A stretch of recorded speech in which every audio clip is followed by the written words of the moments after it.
Hello everyone, this is Satyajit Patnaik and welcome back to another brand new episode on interview questions and answer series. Now in this particular series I have picked business analytics. The only reason is that I could see a lot of blogs, a lot of information about data science roles, about machine learning roles, a lot of interview questions, a lot of websites, a lot of videos on them. But when it comes to business analytics and data analytics, I could rarely see some informational blogs or something. So I started working on interview questions and answer series on business analytics roles. So there are a lot of questions which is being asked to a business analyst in different companies, be it a FANG company or a non-FANG company. So we'll talk about a lot of things in this particular series. Let's get started with it.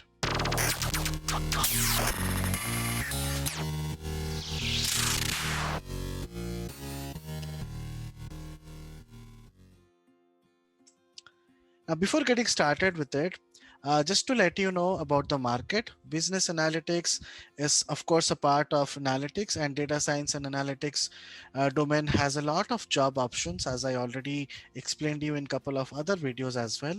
And there are ample amount of opportunities for technical people, for non-technical people. So you just have to know what kind of skills are required for different type of jobs, and accordingly you have to select your career path. So business analytics is one of the options. If somebody coming from a non-programming background, he or she doesn't have a good understanding on programming, or he's not interested in programming, then probably you can definitely pick business analyst role.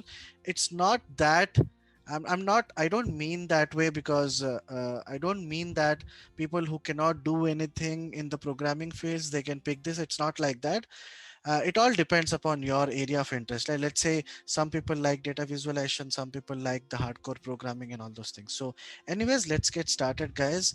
We'll Before getting started with the interview questions and answers, I'll just quickly talk about the basic difference between business analyst and a data analyst. Now, business analyst, as you can see, they are the ones who understands and solves a business problem.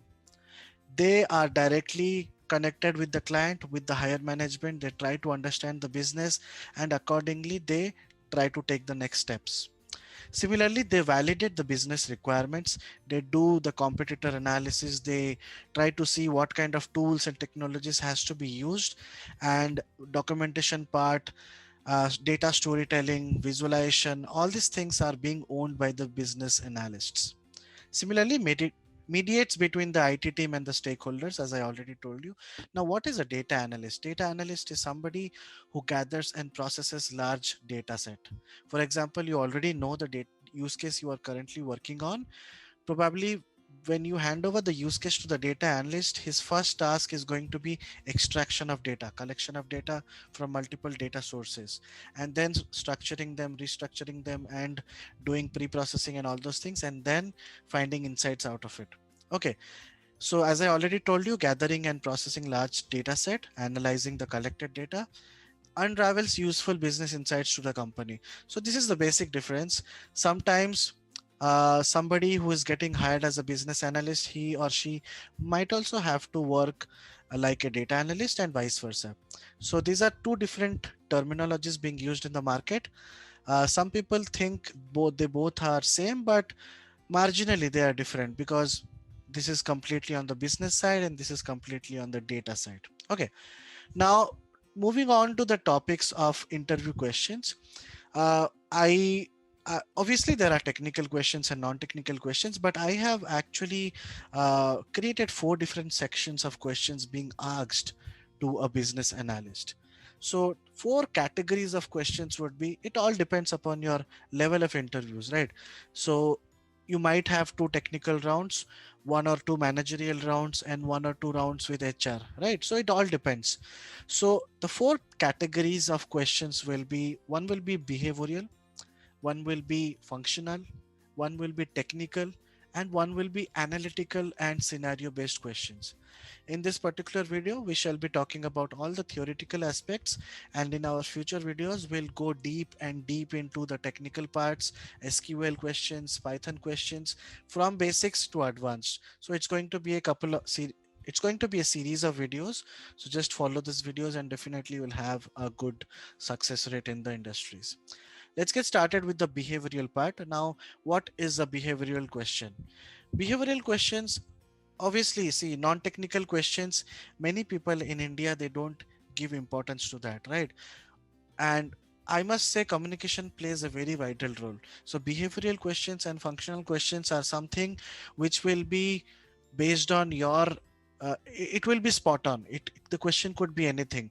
You cannot memorize the question, you cannot prepare the questions. Only thing what you can do is you can work on your communication skills, work on your way of answering the skills, because whenever you answer something, answer in a positive way. For example, somebody is asking you that tell me three positive points about you and three negative points about you.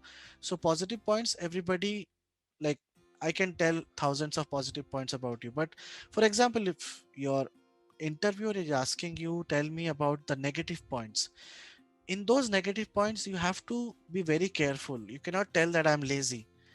That's not going to be a negative point, because that's going to backfire you, right? So you have to tell your negative points in such a way that it it somehow it's kind of having a positive impact.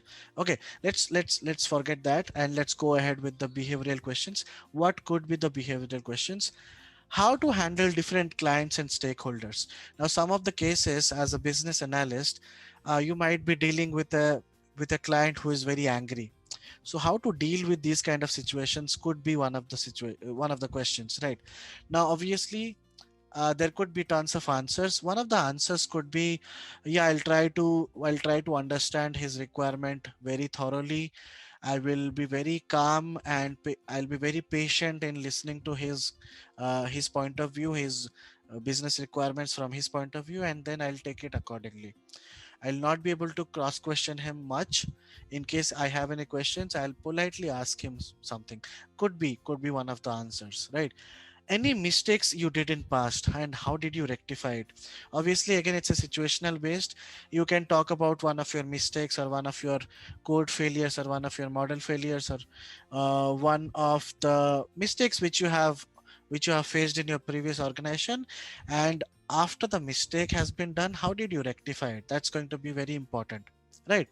So how to pitch an idea to a higher management or seniors. Let's say you are currently working as a business analyst with 3 to 4 years of experience, and you actually have a very good idea, very good point, or uh, very good suggestion. How do you want to pitch it? So these kind of questions you can expect in behavioral questions, right? There is no there are no set of questions I can provide you, but yeah, this is going to be very situational based, and you cannot prepare it, right? You have to be very open. You have to immediately answer it. So next topic is going to be functional questions. Now, as I told you, this first video is going to be very theoretical, but yeah, we'll have a lots of fun in our feature videos. So what are the functional questions? Again, behavioral, functional. People think both are same. No, both are not same, because behavioral is based on your behavior, which will give a hint about your attitude to the recruiters, to the interviewers. What are functional? Functional, again, very similar to behavioral, but some of the functional questions could be, why should we hire you?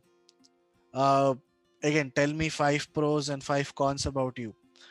How your typical day looks like. So you can explain how your day looks like. Probably I start my day with a scrum meeting with my peers, try to understand what's going to be my next activity, what kind of issues we faced yesterday, and take it ahead. So a lot of storytelling can be done over here. What's your educational background? Of course, that's nothing what I can teach you right now. You just talk about your educational background. What did you do in your previous companies? And for example, you are applying for a company who has a skill set requirement of Power BI. So always tell your answers with respect to the technologies and tools being used in the company you're applying for. For example, you have not worked on Power BI, then your answer could be, yeah, I have designed so and so dashboards. I have created so and so reports for various stakeholders, for various higher management teams in Tableau. And of course, when it comes to Power BI, it's going to be almost very similar because Tableau is very advanced version. And if somebody works perfectly in Tableau, then I can easily cope up with the Power BI environment as well. That could be your answer. And let's say you have already worked on Power BI, then it's going to be very simple for you. You just have to explain, I have worked on so and so reports, so and so dashboards. That's it. Where do you see yourself in the next 2 to 5 years? So again, you have to give confidence to the interviewer that you are going to stay with the company for at least 2 to 5 years.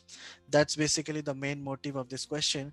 So you can probably answer in that way that, yeah, I want to grow as a senior business analyst or as a lead, something lead data analyst or something, and try to lead the team, try to take the organization to the next level. All these kind of questions I'll try to I'll try to get involved in the machine learning activities as well, so that I can play a vital role in the model building and the pipeline building as well. So and so those answers could be like that.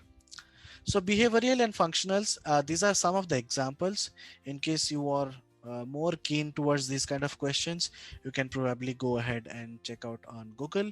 You'll find some better questions as well. Okay, my main motive of this particular series is going to be talking on the various technical and analytical questions. Okay, now analytical and scenario based questions. Again, scenario based questions are, of course, we will have some interview sessions with some of the business analysts where we will have a live conversation that will actually help us to understand what's basically a scenario based question.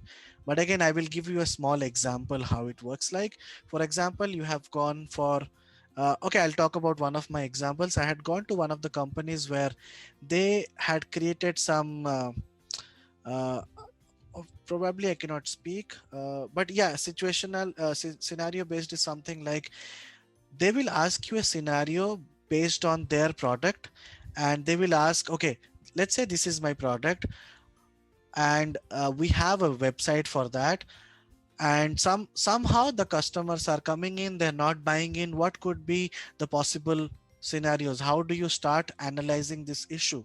That could be one of the questions. So your answer could be, well, we have to check a lot of things. Initially, we have to check whether the customers are just visiting the first page of the website, or they are visiting the other pages of the website, or else we'll have to analyze how much time the customer are spending on a particular page and then buying it or not buying it, click per view rates, a lot of things, a lot of analysis has to be done. Accordingly, we'll perform some A/B testing on the UI part, because sometimes your UI sucks, and because of that your customers goes away, right? So there's no point in analyzing the customers data if your UI is itself not good. So these kind of questions answers can be given.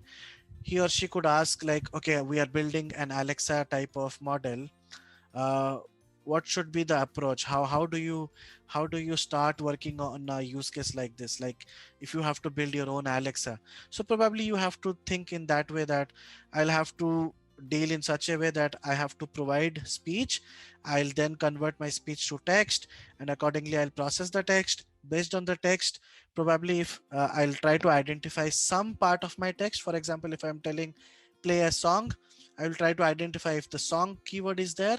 I'll probably play it on YouTube or play a music. And let's say I'm talking who is Sachin Tendulkar. So if I identifies who is, probably I'll do a check, and then probably I'll call the Wikipedia API and then get the details about it. A lot of questions like this can come. So it's all situational based and scenario based, right? And one of the most important questions, or the type of questions people interviewers ask in the business analyst interviews, is that they ask puzzles to play around with your mind, to see whether you have the analytical problem solving skills or not. So some of the puzzles I will talk about in this particular video, and of course I'm parallelly working on other puzzle videos as well. It's going to be a lot of effort for me, but yeah, let's see how it goes. So in this particular session, I will be having two puzzles, which one of them is going to be bag of coins. So let's try to see the question and let's try to formulate the answer. Okay, the question is something like, you have 10 bag full of coins, all have infinite coins, and one of the bags has fake coins, and you don't remember which one of the bag has fake coins, but you know that genuine coins weighs 1 gram and the fake coins weighs 1.1 gram. Identify the bag with fake coins in minimum readings.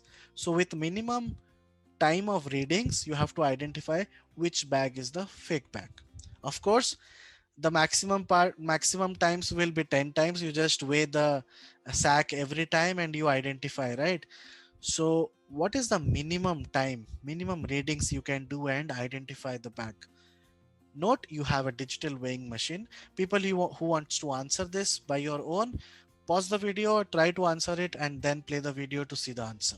Okay, so there are multiple answers to it, of course, but when it is asked about the minimum readings, one of the probable answers could be, let's say I have 10 bags. Now what I will do is I will take one coin from bag 1, 2 coins from bag 2, 3 coins from bag 3, 4 coins from bag 4, similarly 10 coins from bag 10. So how many coins do we have?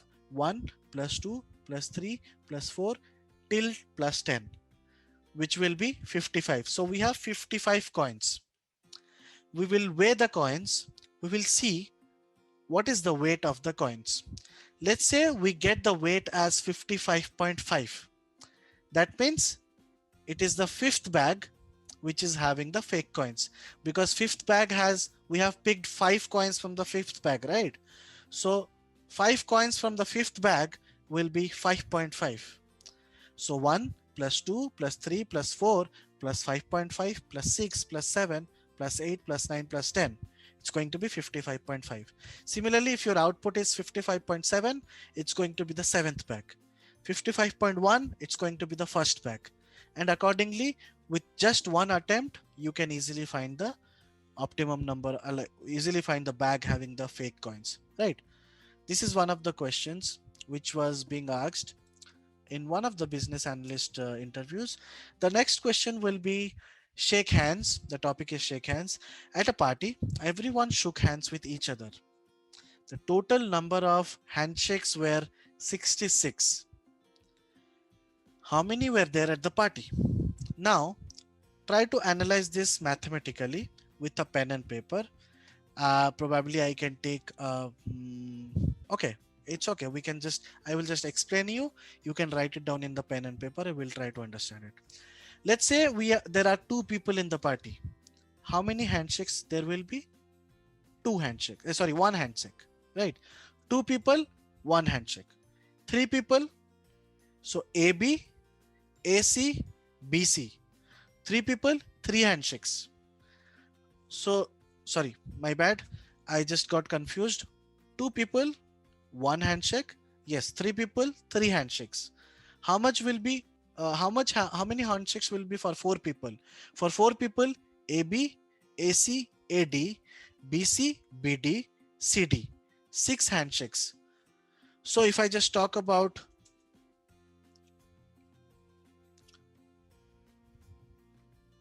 let me just, so 2 people, okay, anyways, very bad idea. I don't have my mouse. So 2 people, 1 handshake, 3 people, 3 handshakes, 4 people, 6 handshakes, right? So the formula will be n into n minus 1 divided by 2. So n into n minus 1 divided by 2 equals to 66. You will have to find n. Similarly, you can apply the formula in all the options 2, 3 and 4. You will get it.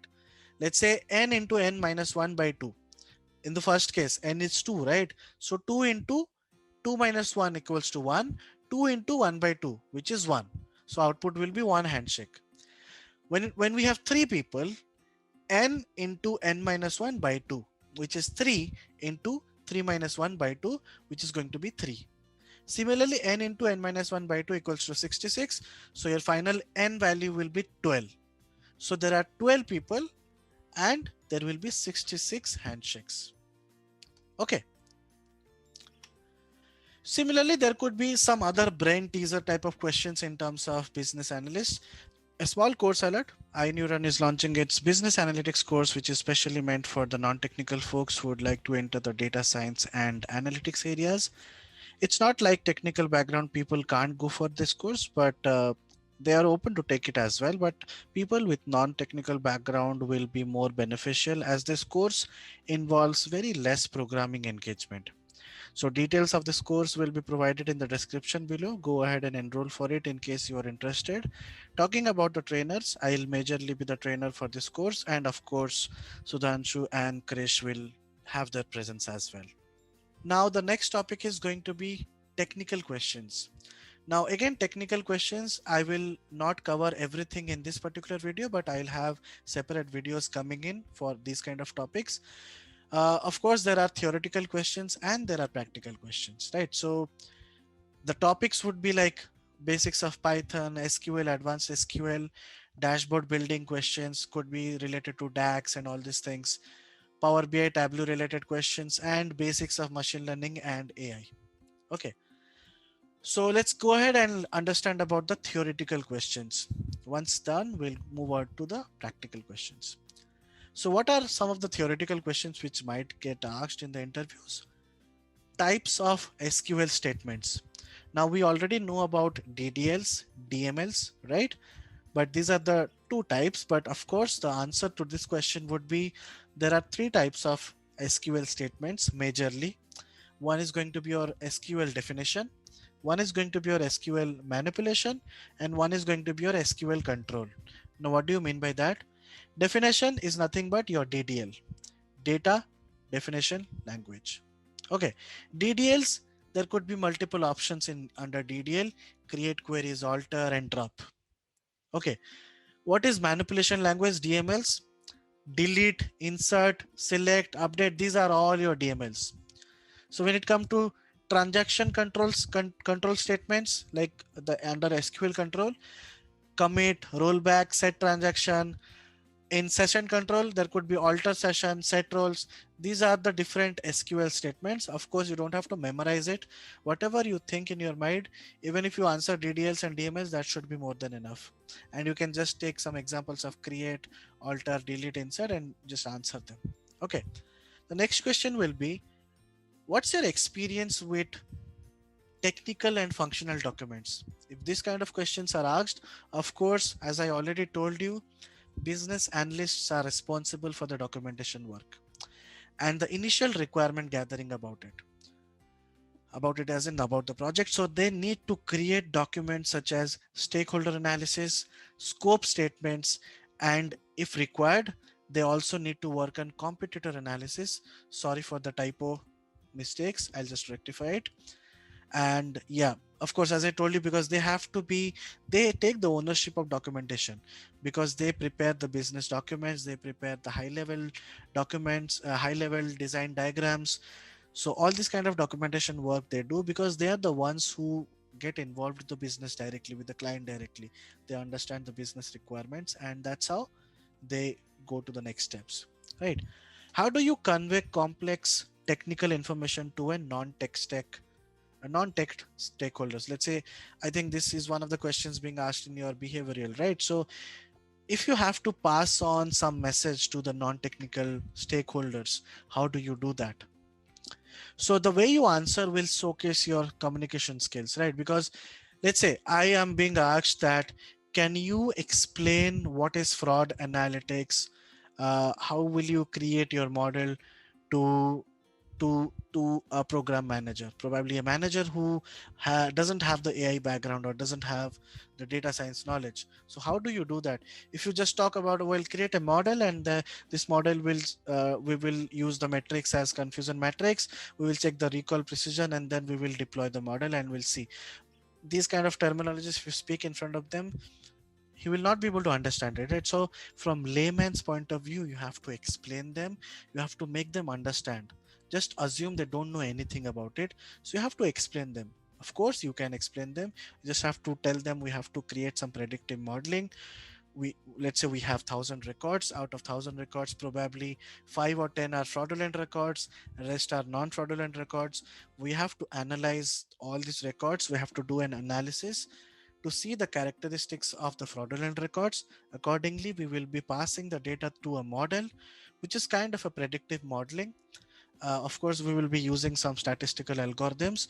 So this model will be able to understand the pattern, and then if a new data comes in, it will be able to predict whether the new transaction is a fraud transaction or not. And we can analyze different models and see which model is behaving good. If you talk this way, of course, non-technical folks will also be able to understand, right? Again, this is just one of the answers, but yeah, you can frame your own answers and see. Next question will be, describe your experience with UAT. You could be asked about SIT, UAT, BUAT. What are those things? Now, SIT is nothing but system integration testing. Let's say, okay, I'll just briefly talk about some of the testing phases. What happens is initially it starts with unit testing, then your subsystem testing, then comes your system testing, where actually the testers test. After system testing, probably there could be some IAT, like integration testing or something like that internally. And then comes your system integration testing, where the business users, or not the business users, the technical users, the technical team basically does system integration testing. Let's say there is an API call, and how to invoke an API call, and all these things comes under your SIT. SIT, you can call SIT as a pre-UAT as well. After SIT comes your UAT, which is your user acceptance testing. In some companies, you also have BUAT, which is business user acceptance testing. So after UAT and BUAT, you can conclude the model is working fine, the product is working fine, and then you can deliver it. So UAT can be explained in 5 different steps. One is going to be your planning, execution, documentation, evaluation, and reporting. This is not basically UAT. This is the entire software development or entire product development phase, right? You could also be asked about what is PaaS, SaaS, and IaaS. Like PaaS is basically platform as a service, software as a service, and internet as a service. Platform as a service basically allows the developers to build applications over the internet. Software as a service is nothing but third party to host applications and give access via internet. Internet as a service is basically a form of cloud computing that provides virtual computing resource through the internet. One of the last questions related to the theoretical part, after researching, you come across two possible solutions. One is a cloud based and other is on premises. Which one would you recommend and why? So there is no concrete answer for that. Of course, there is a lot of things which you need to analyze. Let's say it's a cloud based or on premises based. You have to first see that which is going to be feasible for your company's architecture. And again, you have to do a cost analysis. How much is the cloud services going to cost you? How much is the on-premises going to cost you? And you have to ask the client, because if the client is banking client, they could probably choose an on-premise option. So it all depends upon the client. So there is no concrete answer to this question, but you have to analyze cost, you have to analyze the impact, you have to analyze the architecture, you have to take permissions from the client, and accordingly you'll have to finalize which one to use. Okay, so let's move ahead. Okay, some few more theoretical questions and then we'll wind up this first class. Which visualization tool have you used? So there are multiple visualization tools, right? MS Excel, Power BI, Python itself has their own visualization libraries as well, Tableau, ClickSense. So whatever you have used, you can probably explain about those things. And when I say explain, that means let's say you are talking about Power BI. So you'll not just tell that I have experience on Power BI. You probably tell I have built so and so reports, so and so dashboards. I have used MySQL and Azure Data Lakes as an input data source. I have extracted the data. I have built the reports. I have built the dashboards. There is a scheduled refresh as well, which has been done. So the data is populated every day at 10 a.m. in the morning, and these kind of things you can tell them. So workspace management is also done by myself. I manage the teams. All these kind of questions you can answer in this. How to build a predictive model? Again, this is something which is again a scenario based. You have to explain how to create a predictive model. So you have to talk about the data collection process, how everything goes. Initial analysis is done, then the model building is done. A lot of things you have to explain in that case, right? And last but not least, they will also ask you some of the machine learning use cases. And of course, they'll not ask you out of the box. They'll probably pick one of the use cases which is mentioned in your resume. Let's say in your resume you have mentioned, for example, churn prediction or rainforest forecasting. So they'll probably ask you some more questions about what's rainforest forecasting, or what's, sorry, not rainforest, what's rainfall forecasting. They'll probably ask you what's the business problem we are trying to solve, which, for which client did you work on, and what kind of business benefits these kind of models can bring. A lot of things, what could be the next steps, how to enhance the models. A lot of questions can come up, so you just have to answer accordingly. So that's it for this particular video. In the next video we'll come up with a little bit more into the technical hands-on part. So I have a lot of videos coming in on SQL, on Python, and on Power BI and Tableau as well. So stay connected, guys, and thank you.